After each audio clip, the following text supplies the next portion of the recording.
Hello and welcome to the ellenmade book club. Today I have an all-in-one kind of video for you. So I'm gonna do my September wrap-up, my October TBR / pile of possibilities, and talk a little bit about the book club and where I'm at with my reading and all of that. I will put timestamps in so you can jump around to whatever part interests you.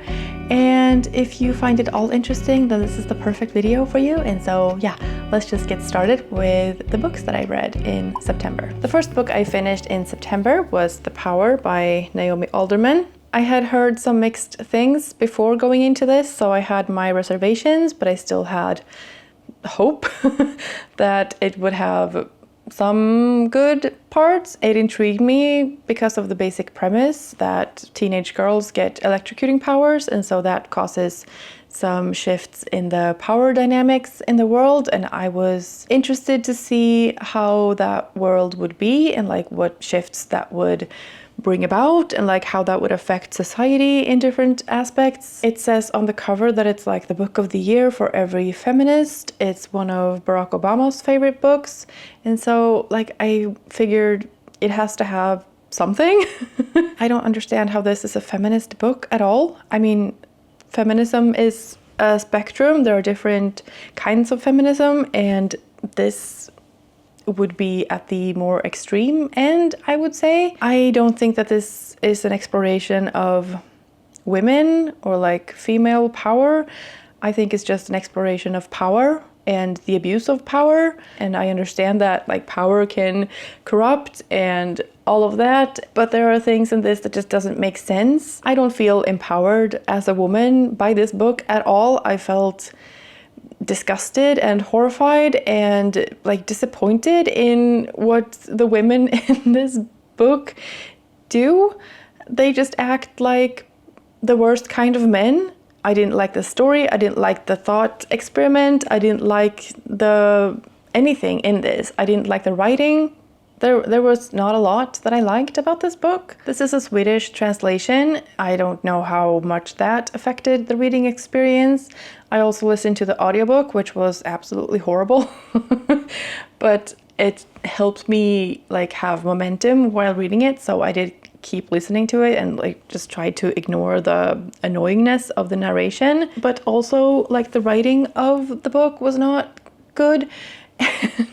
It was very choppy, and like there are teenage girls in this story, and sometimes they sound like teenage girls and sometimes they just have a completely different way of speaking, and it didn't have anything to do with like the development of the story and like how they changed over time or anything like that. It was just like from one page to the next.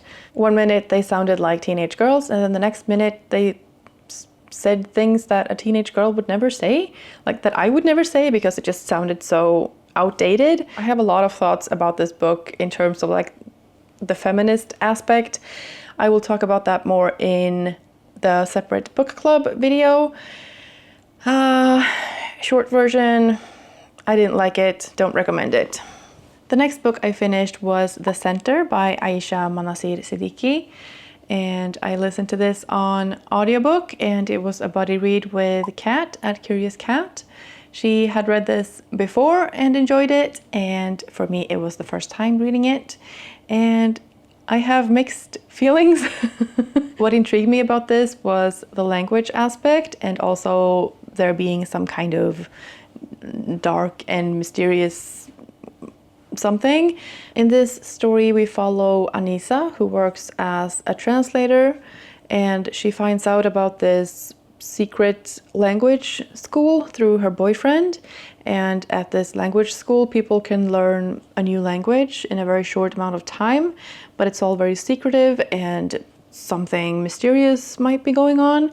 I did enjoy most of my time listening to it, but it didn't turn out to be what I had hoped for it to be, both in terms of like the elements of the story and also what the reveal turned out to be. And like I can't really say more about it without spoiling the book.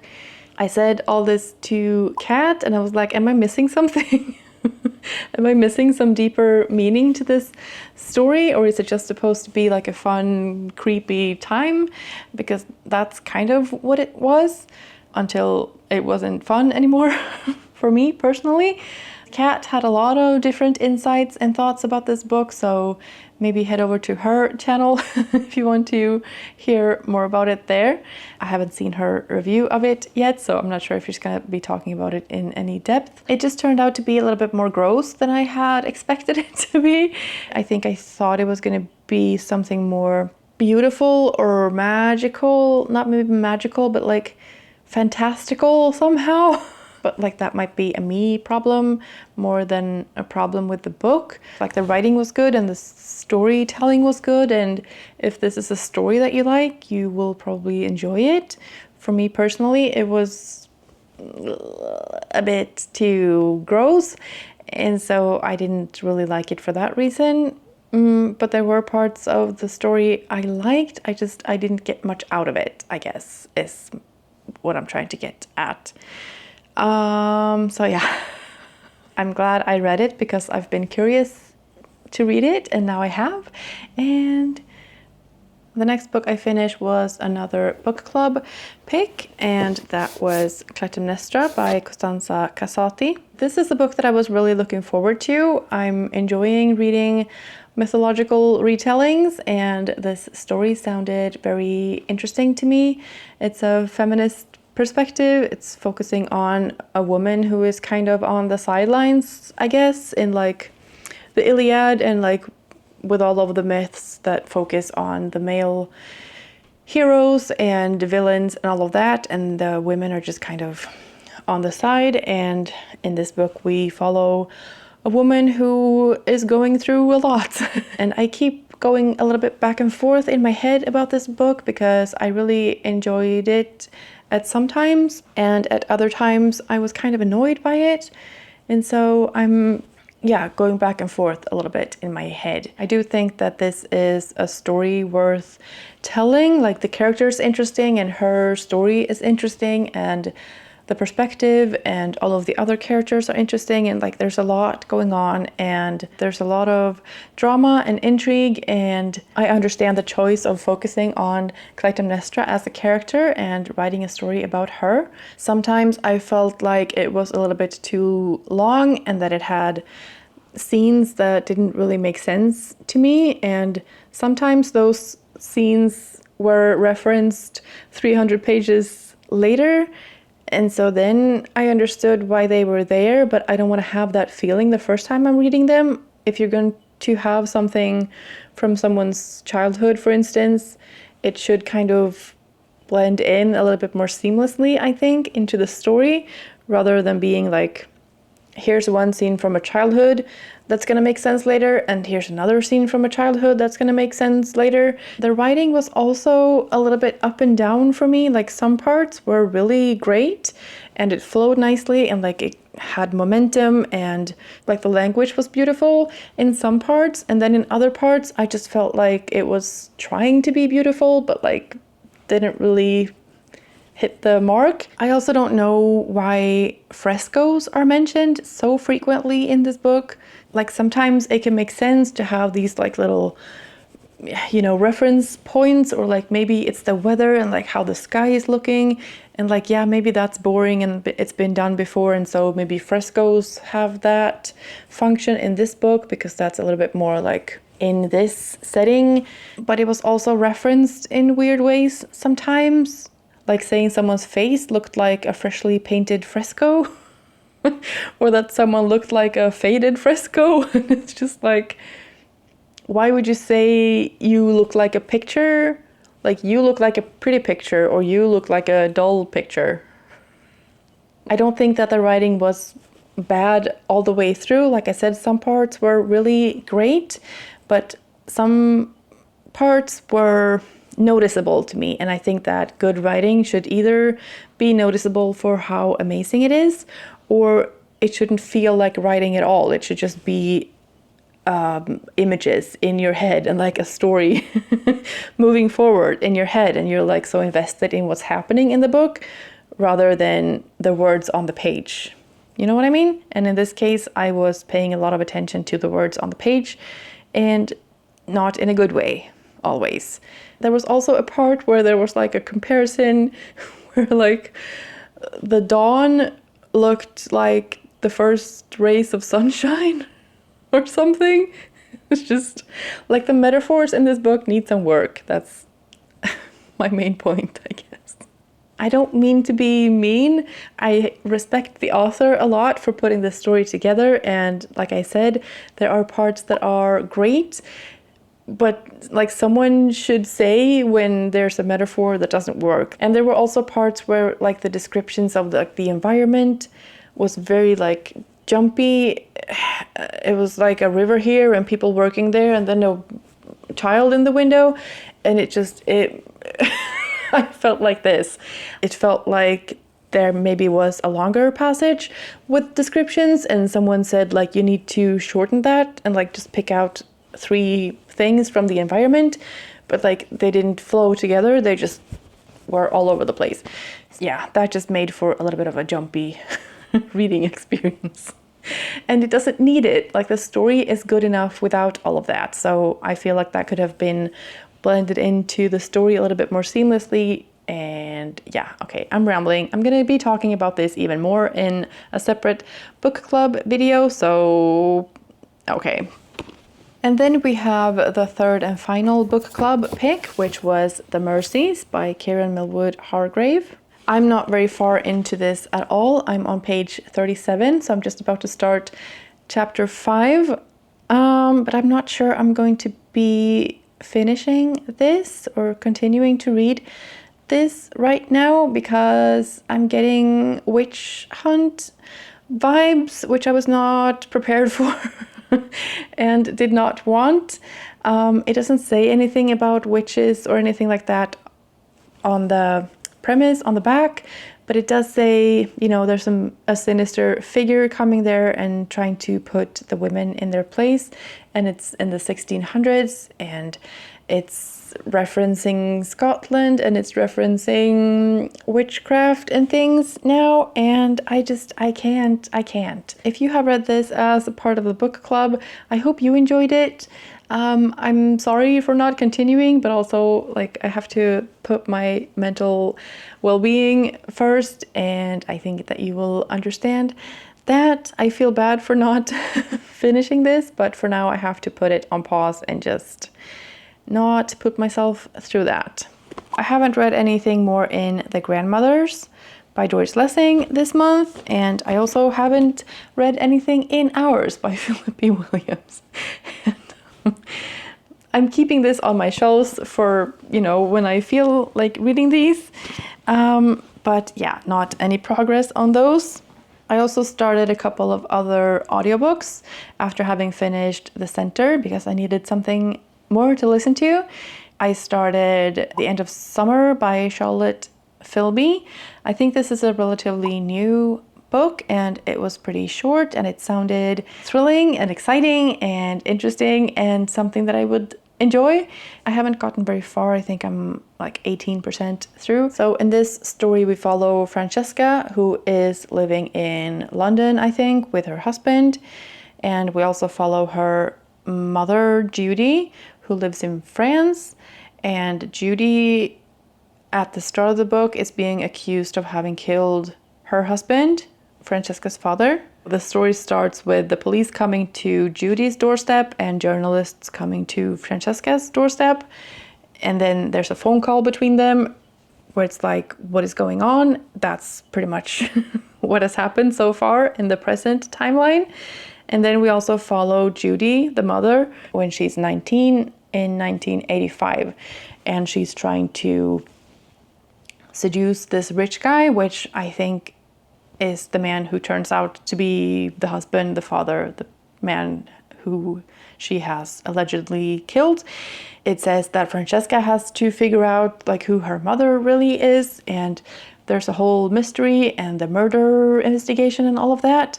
But so far it's mainly been focusing on Judy when she is 19 in 1985 and her trying to like catch this rich guy. It's not really having the momentum that I wish that it would.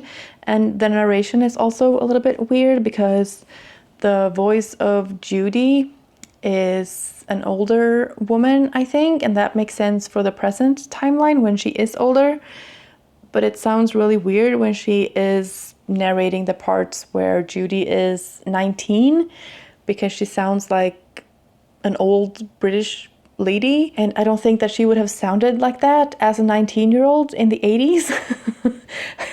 She sounds like a 60-year-old woman in the 1920s. The chapters are quite short, but there's also like several chapters in a row following Judy as a 19-year-old, and so we're getting like 3 chapters with Judy and like 1 with Francesca, and like 3 chapters with Judy and 1 with Francesca. I want to know what's happening in the present timeline, not just what happened in the 80s.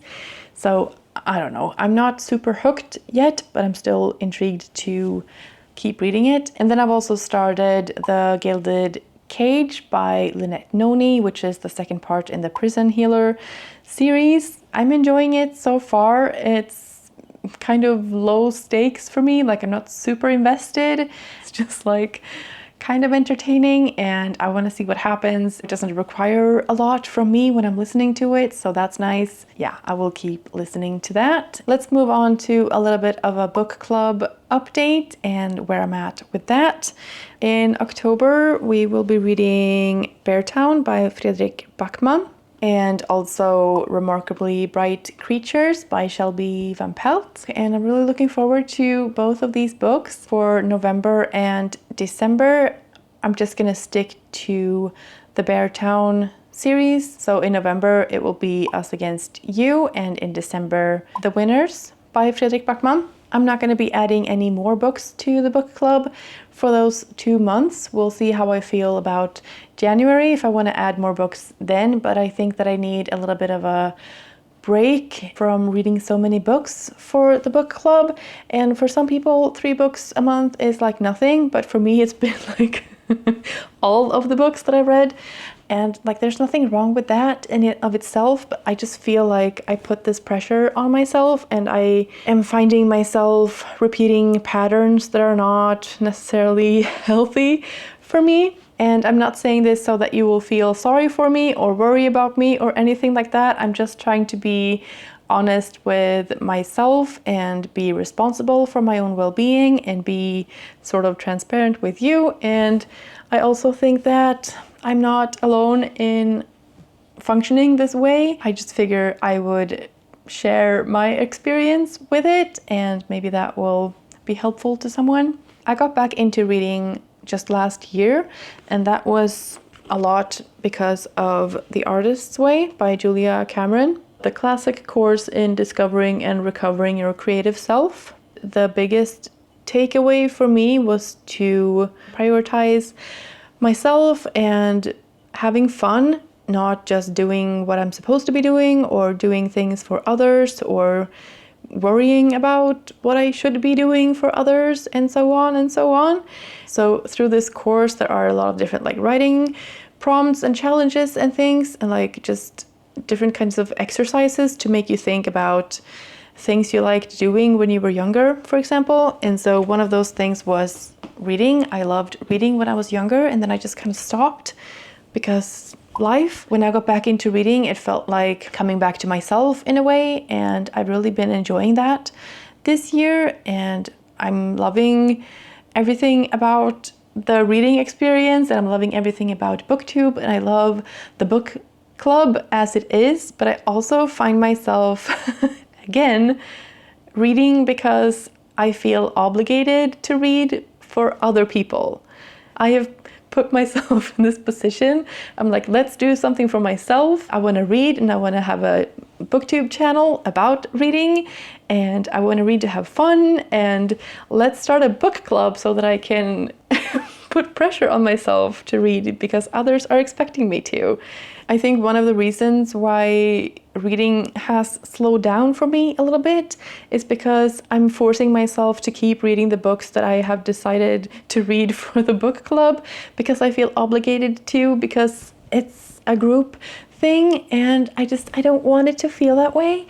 I'm not really sure how to balance those things, but for now I'm thinking that I'm just gonna scale it down a little bit. I just need a little bit more room to just like do what I feel in the moment and mood read or, you know, do challenges or like video ideas or whatever.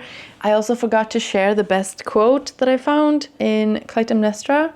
It is noble to be gentle, to save others from pain, but it is also dangerous. Sometimes you have to make life difficult for others before they make it impossible for you. That hit home for me in a lot of ways, and in this case, in the case of the book club, no one is making life impossible for me at all. The book club is bringing me a lot of joy, but I'm kind of making life impossible for myself, and so I have to remind myself that it's okay to say no, and it's okay to say stop or pause or like just take a beat. I find it difficult to say no. I don't like conflict, and I feel very guilty putting myself first, and I'm trying very hard not to feel guilty and giving myself permission to scale back a little bit and remind myself of why I'm reading and having this channel in the first place, and that the book club is also supposed to be fun and not feel like a chore or an obligation or pressure in any way. I know that you are all kind and you want what's best for me, and you understand everything that I'm saying.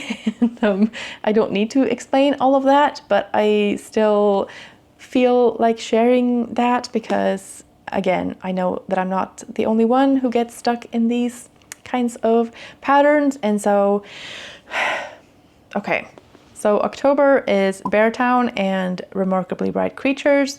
November is Us Against You, and December is The Winners. And then in January, we'll see something fun. Okay? Okay. So let's move on to my October TBR / pile of possibilities. Maybe pull a prompt from the prompt jar just because it's fun. I will for sure read Beartown and Remarkably Bright Creatures. I will also continue The Gilded Cage by Lynette Noni. I might continue with The End of Summer, we'll see. I still have these two to pick up if I feel like it. I might stick to the plan that I made and read either Huckleberry Finn or James or Homegoing. But right now they all feel kind of heavy, and I want to read books that make me feel excited. Like Piranesi, for instance. That wasn't a fun book, but that got my mind diggy, and that's what I want. I have a few options on audiobook that I might give a try, and I also have like some of the newer books that I've bought. Lanny by Max Porter, White Cat, Black Dog by Kelly Link, Crooked Plow by Itamar Vieira Jr., and Bird Eye by Judith Hennigan. These two both are very intriguing to me. They're not very long, they're very short books, and I need some short books. I need to just have some variety. I keep getting stuck in these like miserable stories forever and ever, and it just feels like they're never gonna end. I want to try some of these and see if I like them, and if not, I will try something else and read something that is a little bit more fun. This one might be fun. My Sister the Serial Killer by Oingarn Braithwaite, Malibu Rising by Taylor Jenkins Reid, While Justice Sleeps by Stacey Abrams, The Lost Apothecary, Assistant to the Villain, The Darlings of the Asylum, People Person. I have plenty of books that I'm very excited to read, and I just think I need some space to try them out and not feel obligated to finish them. I still want to pick a prompt from my TBR jar, which sounds so stupid having said all that, but I think it's fun, so that's what I'm gonna do.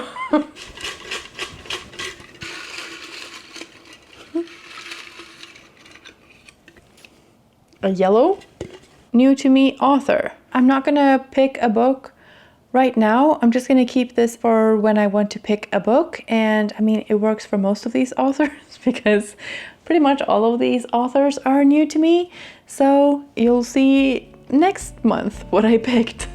I guess. I think that's all for this video. Thank you so much for watching. I hope you're having a fantastic day, and I also hope that you are prioritizing yourself and having fun with your reading or with BookTube or with whatever you do for fun. And yeah, that's the message for today. Thank you so much for watching, and I will see you in the next one. Bye. Where am I holding this? No. There's a fly here. It's very annoying.